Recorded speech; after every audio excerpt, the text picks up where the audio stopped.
আমার বাবার খুব ইচ্ছে ছিল আমি মেডিকেলে পড়ব। আমি পরীক্ষা দিয়েছিলাম, আমার প্রাইভেট এসেছে। আমার বাবার সেই স্বপ্নটা পূরণ করতে পারিনি।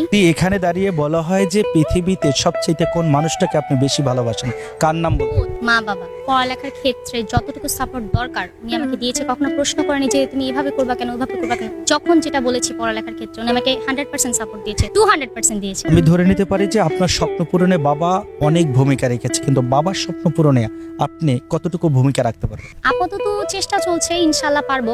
আপাতত চেষ্টাই চলছে। কি স্বপ্ন দেখে বাবা আপনাকে নিয়ে? আমার বাবার খুব ইচ্ছে ছিল আমি মেডিকেলে পড়বো।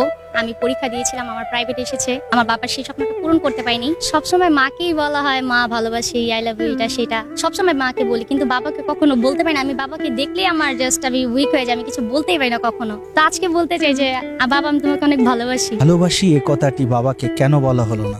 আমি জানি না, আমি বাবার সামনে বলতে পারি না কিছু। ছোট থেকে আমি বাবার কাছে একটু কম যেতাম। যখন থেকে বড় হওয়া শুরু করলাম আমি শুনেছি সবসময় মেয়েরা আর কি বাবার প্রতি অনেক উইক হয়। তো আমার ক্ষেত্রে ছোটবেলায় এই জিনিসটা ছিল না। আমি আমার মা ছাড়া কিছুই বুঝতাম না। মার প্রতি ভালোবাসাটা রয়ে গেছে, কিন্তু বাবার প্রতি আরো বেড়েছে দিন দিন। বাবার প্রতি ভালোবাসাটা মেয়েদের সবসময় বেশি থাকে, এর কারণ কি? তাদের পরিশ্রমটা মেয়েরাই ভালো মতো বুঝতে পারে। ছেলেরা একটু দুষ্ট প্রকৃতি হয়, যার কারণে বুঝতে পারে না আসলে বাবা কি করতে চাচ্ছে। বাবারও মেয়েদেরকে একটু প্রায়োরিটি দেয়, কারণ একটা টাইম তো মেয়েরা চলে যাবে, বুঝতে পারে সেটা। তার কারণে বিয়ে করে চলে যেতে হবে, এটা স্বাভাবিক। বিয়ে করে যখনকার এই ভালোবাসার মানুষগুলো ছেড়ে যাবেন তখনকার কেমন লাগবে নিজের কাছে? এটা বলে বোঝানো পসিবল না, আর এটা আমি এখন বুঝাতেও পারবো না, কারণ আমি এটা এখনো ফিল করি নাই। যখন হবে তখন বলতে পারবো, কিন্তু খুবই কষ্টের হবে অবশ্যই।